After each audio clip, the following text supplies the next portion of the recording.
Selamat petang, salam sejahtera. Bongkar jangan tak bongkar, bongkar sampai terlondeh. Petang ini ada orang tegur aku pakai baju warna putih nih. Mereka kata seperti penyokong warisan Parti Warisan Sabah. Tidaklah. Baju ini bukanlah baju Parti Warisan sponsor, bukan juga Parti Warisan punya baju. Baju ini hanya sekedar baju yang aku minat sajalah, warna putih. Bagaimanapun petang ini aku nak kongsi dengan kamu semua. Aku nak dedahkan, aku nak londehkan satu perkara yang paling mungkin, paling ditakuti oleh Zahid Hamidi dan geng klaster di seluruh Malaysia. Ini berkaitan dengan PRU 15. Adalah dapatan laporan yang aku terima nih yang paling menakutkan mereka. Baru-baru ini Zahid Hamidi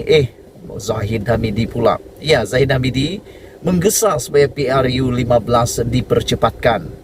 Walau bagaimanapun sejak kebelakangan ini Perdana Menteri kita Ismail Sabri Yaakob mula tunjuk belang, mula tunjuk tajinya, mula tunjuk kekuatan dan keberaniannya.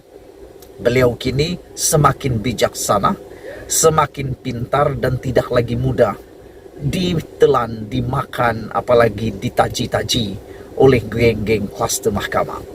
Terkini, Ismail Sabri Yaakob telah mengatakan bahwa kalau ada desakan yang mau PRU 15 dipercepatkan, dia kata, jangan risau, tak akan diawalkan, tak akan lewat walau sesaat pun. Dan beliau juga mengatakan dalam berita terkini, Ismail Sabri katakan bahwa PRU 15 mungkin awal ataupun mungkin tidak, tapi tiada siapa yang akan tahu. Yang terkini adalah apa yang kita dapat berita ini lebih menarik dan lebih mengguris hati kita semua. Kenapa saya katakan seperti itu? Ini dia. Ada orang-orang besar mengatakan Ismail Sabri Yaakob jangan sesekali bubar parlimen selagi dia tidak menjadi Presiden UMNO. Aku setuju dengan pendapat ini, yaitu jangan sesekali termakan hasutan untuk membubarkan parlimen buat PRU 15 selagi Ismail Sabri Yaakob jangan ataupun belum menjadi Presiden UMNO. Kalau kamu setuju dengan pendapat ini, tinggalkan komen kamu. Adakah Anda sependapat dengan saya dan juga pemikir politik yang lain? Salah seorang pemikir politik, pemerhati politik, penganalisis politik yang setuju, yang telah melemparkan cadangan ini adalah Sabudin. Beliau mengatakan jangan sesekali parlimen dibubar selagi Ismail Sabri Yaakob belum menjadi Presiden UMNO. Hal ini karena ada banyak perkara yang ingin kita londehkan. Bongkar jangan tak bongkar, bongkar sampai terlondeh. Aku nak dedahkan hari ini kepada kamu semua apa yang akan berlaku sekiranya Ismail Sabri Yaakob mendedahkan pula membubarkan parlimen sebelum dia menjadi Presiden UMNO. Ada 4 atau 5 perkara yang akan melanda beliau. Sekiranya Ismail Sabri Yaakob membubarkan parlimen dan mengadakan PRU 15 sebelum dia menjadi Presiden UMNO, secara kenyataannya aku memikirkan bukan masalah dapat diselesaikan seperti yang dinyatakan oleh klaster mahkamah, tetapi masalah besar akan menjadi lebih besar. Masalah besar bakal menimpa Ismail Sabri Yaakob. Perkara yang pertama yang akan menimpa Ismail Sabri Yaakob adalah belum tentu Ismail Sabri Yaakob akan dicalonkan semula sebagai wakil calon PRU 15. Walaupun ada janji sebelum ini bahwa beliau akan menjadi poster boy di dalam pilihan raya akan datang, tetapi harus diingat dalam PRU, dalam pilihan raya, dalam politik ini semua boleh berlaku bila-bila masa. Yang selalu orang kata politik itu dynamic. Apa-apa boleh terjadi. Ini lagi dengan kebuktinya kedegilan Ismail Sabri Yaakob untuk mau menyahut atau mendengar arahan daripada presiden sendiri, yaitu Zahid Hamidi. Mungkin ada harapan Zahid Hamidi tidak akan mencalonkan Ismail Sabri Yaakob karena yang akan menentukan calon itu bukan Perdana Menteri, tetapi Presiden UMNO. Jadi mungkin kalau Presiden UMNO ini dia sakit hati, ataupun mungkin kedapatan dia tidak sempat berbuat apa-apa sehingga PRU 15, maka ada harapan mungkin dia tidak akan mencalonkan Ismail Sabri Yaakob, meskipun telah ada janji Ismail Sabri Yaakob akan menjadi poster boy. Karena ramai lagi yang boleh jadikan poster boy. Silap sikit, Najib Tun Razak jadi poster boy nanti. Tidak mustahil Najib Tun Razak akan menjadi poster boy nanti. Itu pun kalaulah Najib Tun Razak boleh bebas daripada hukuman dan tidak masuk penjara. Sekarang ini sebenarnya beliau sepatutnya masuk penjara, tapi oleh kerana dia mendapat pertimbangan daripada Mahkamah Rayuan, maka Najib Razak masih bebas.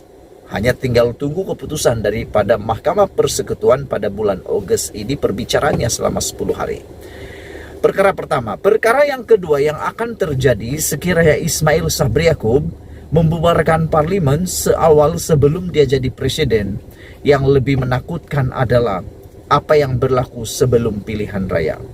Apa yang berlaku sebelum pilihan raya adalah Ismail Sabri Yaakob dijanjikan menjadi poster boy. Tetapi yang menghairankan nanti adalah poster boy hanya jadi poster boy, dengan kata lain boneka. Karena yang akan mengatur strategi, yang akan mengatur jentera pilihan raya bukan poster boy, bukan Perdana Menteri, tapi Presiden UMNO. Jadi nanti akan berlaku pecah pemimpin pula. Satu nak jemput Ismail Sabri, satu lagi nak jemput siapa? Nak jemput Zahid Hamidi kah? Dalam program-program berkaitan dengan kempen pilihan raya, nak jemput siapa? Anda jawab sendiri. Jangan cuba nafikan pula. Ini kebenarannya. Mungkin Anda tidak suka dengan kebenaran ini, tapi aku nak tanya, nak jemput poster boy atau nak jemput Presiden UMNO dalam program kempen nanti? Ini satu masalah besar. Jadi kalau Ismail Sabri Yaakob jadi Perdana Menteri pada masa yang sama adalah Presiden UMNO, masalah ini dapat diselesaikan. Tidak adalah perebutan lagi. Nak panggil siapa? Pastilah Presiden itu lebih tinggi daripada Perdana Menteri kalau dalam parti. Tapi dalam kerajaan yang tinggi adalah Perdana Menteri. Anda pikirkan sendiri. Jangan coba buat tak tahu pula. Kata tak betul apalah semua. Coba pikir dalam-dalam dengan warasnya. Itu sebelum pilihan raya. Sesudah pilihan raya, kalaulah ditakdirkan Barisan Nasional UMNO ini menang PRU nanti, nak jadi kerajaan pula, aku nak tanya kamu semua, siapa yang akan menghadap Agung? Presiden UMNO atau Perdana Menteri? Poster boy. Jawabannya mudah. Presiden UMNO. Presiden UMNO yang akan datang jumpa menghadap yang di Pertuan Agong. Aku nak tanyalah agak-agak nanti, mahukah Zahid Hamidi sekali lagi menunaikan janjinya meletakkan Ismail Sabri Yaakob sebagai Perdana Menteri ketika menghadap yang di Pertuan Agong? Dengan kalutnya sekarang, dengan kedegilannya sekarang Ismail Sabri Yaakob untuk mendengar arahan daripada Presiden itu, adakah benar 100% Ismail Sabri Yaakob akan dicalonkan lagi menjadi Perdana Menteri di bawah menghadap namanya? Ataukah menjadi lagi seperti di Johor, ada tiba-tiba ada 3 nama yang dipersembahkan menjadi Perdana Menteri? Itu kalau menang. Nak jadi Perdana Menteri dipersembahkan pula siapa kan? Yang akan menghadap pasti Presiden UMNO, bukan Perdana Menteri. Itu kalau menang. Kalau kalah nanti, nak salahkan siapa? Haha, ini lagi parah. Nak salahkan Ismail Sabri sebagai Perdana Menteri kah? Atau Presiden UMNO? Nak tanggung beban itu, tanggung jawab kekalahan itu kepada siapa? Anda pikirkan sendiri. Anda pikirkan sendiri. Jadi sebagai kebaikan untuk parti UMNO dan Barisan Nasional, ini bukan parti pembangkang. Ini bukan hal tentang parti pembangkang, tapi ini hal untuk UMNO dan Barisan Nasional. Nak pilih mana? Nak susah atau nak senang? Aku pikir nak pilihlah yang senang kan. Jadi aku kira nak mencadanglah. Seperti Sahbudin kata, mohon mencadangkan. Kalau diperbolehkanlah Ismail Sabri Yaakob jadilah Presiden UMNO dahulu, barulah bubar parlimen. Barulah bubar parlimen. Dan kita tunggulah nanti keputusan ROS, luluskan atau tidak usul pindahan perlembagaan UMNO itu, aku pikir mungkin tidak akan diluluskan. Sekian dulu perkongsian untuk kali ini. Bongkar jangan tak bongkar, londeh sampai terlondeh. Kita jumpa lagi. Malaysia kita punya, kita juga sama-sama cintai Malaysiaku. Bye-bye.